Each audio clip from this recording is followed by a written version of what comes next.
Que Sócrates é uma figura controversa, isso a maior parte das pessoas sabe. Mas talvez o que a gente não tenha percebido ainda é que até mesmo as roupas do Sócrates incomodavam alguns indivíduos. Como a gente pode perceber, por exemplo, a partir de um testemunho que está no texto do Xenofonte. O texto é esse aqui. As roupas que trazem não só são pobres, como são sempre as mesmas, seja verão, seja inverno. Andas de sempre descalço e sem manto.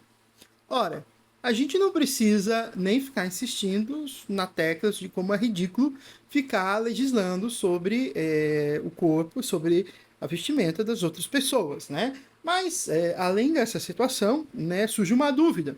Que roupas que são essas que incomodaram tanto esse interlocutor?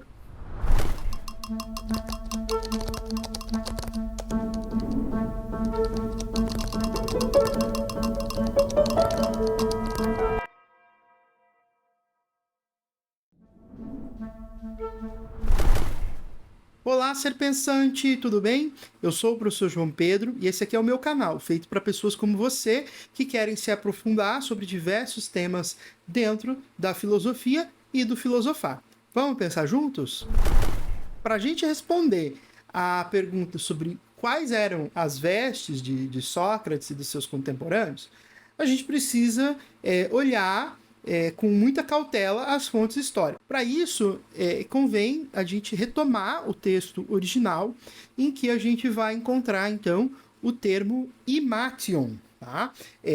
Que se trata de uma palavra que não tem exatamente uma tradução, porque corresponde a um tipo de roupa que era frequentemente usado no tempo do Sócrates. Tá? No texto de Xenofonte, que eu citei no início do vídeo, optou-se por usar o termo roupa, né, as suas roupas, mas se a gente for olhar o original, a gente vai ver esse termo imation. Esse não é o único texto que fala sobre as roupas de Sócrates. No início da República do Platão, também se fala sobre o imation. Né? Na situação de escrita, o Sócrates estava andando, retornando para Atenas, quando foi avistado por Polemarco. Né? Polemarco envia, então, um escravo para contê-lo, e o escravo, para chamar Sócrates, puxa justamente pelo imation. Em língua portuguesa, as traduções que eu consultei para esse texto da República usam a palavra manto. Né? Veja que roupa é um termo bastante genérico e manto, embora seja um pouco mais restrito, mais preciso, que manto também é genérico, tá? Já que existem vários tipos de manto. Mas eu quero sinalizar que não se trata de um erro de tradução, e sim de uma escolha. Tá? Por quê? Os mantos que os gregos usavam era justamente o imation, não tinha outro, tá? Então é plenamente plausível que se traduza simplesmente por manto, né? E de fato a gente já vai imaginar o imation, dado que as vestes gregas estão mais ou menos formadas no nosso repertório cultural. Mas como é esse imation? Se trata de um tecido retangular com medidas que são variadas. Por exemplo, 1,5 m por 3, ou então 2 por 4, ou ainda 1 por 4,5, tá? Que é enrolado ao redor do corpo da pessoa. As vestes gregas não possuem costuras, então se trata sempre de roupas enroladas ou presas com o auxílio de broches ou de cordas. E a noção de elegância, nesse caso, vem da dobra e não do corte, como acontece hoje em dia. O imation podia ser utilizado tanto sozinho, como a gente vê nessa figura aqui, ou sob uma túnica, tá? Como você pode perceber nessa segunda figura. A julgar pelo texto do Xenofonte, Sócrates não usa a túnica, mas apenas o imation. No entanto, tem uma estátua do Sócrates no British Museum que ele usa a túnica, que era chamada de chiton, dobrada, né, deixando o peito descoberto, tá? E o imation por cima do chiton.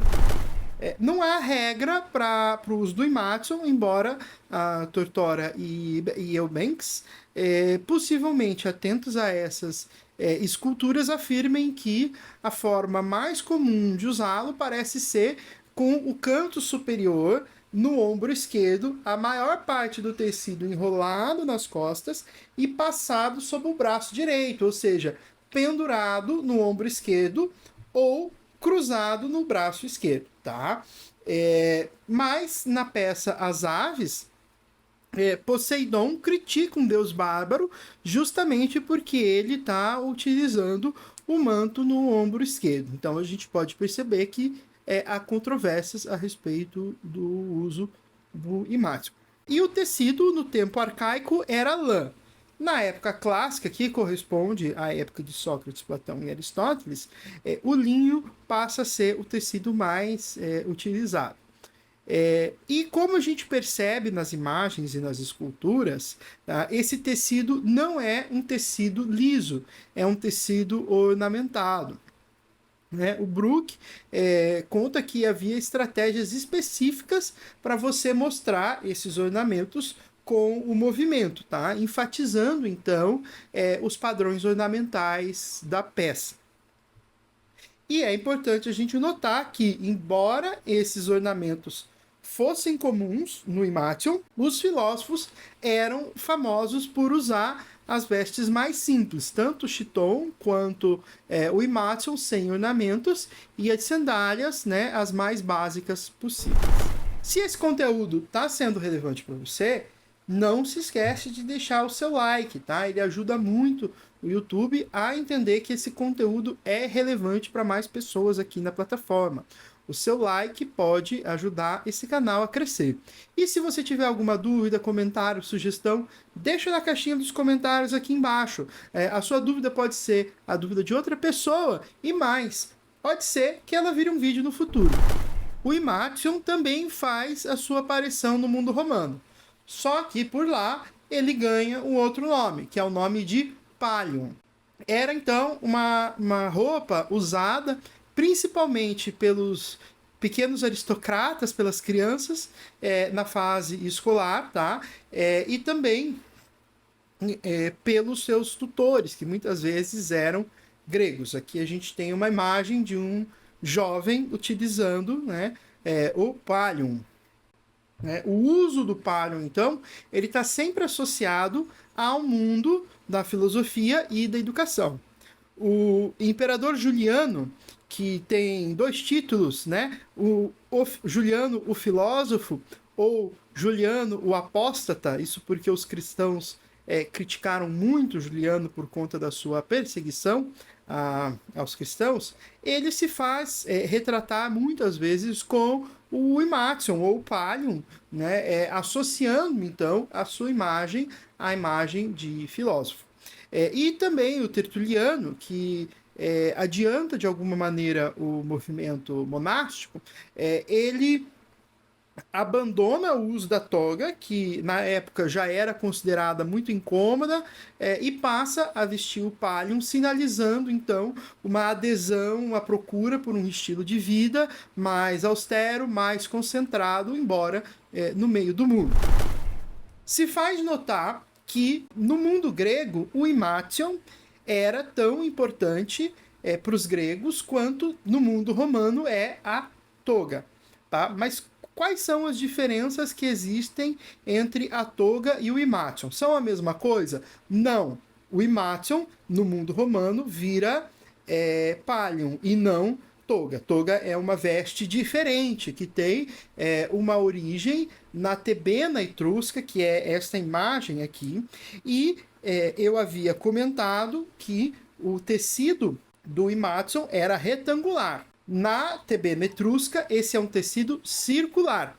E isso vai dar, então, origem ao tecido da toga, que é semicircular, é muito maior e também mais difícil de ser colocado. Tá? Além disso, tem uma diferença com relação aos gêneros. Isso porque a toga era usada exclusivamente pelos homens, enquanto o Imathion era uma vestimenta unissex. Para mais questões a respeito do mundo antigo e de outros tempos da filosofia, segue este canal e até uma próxima.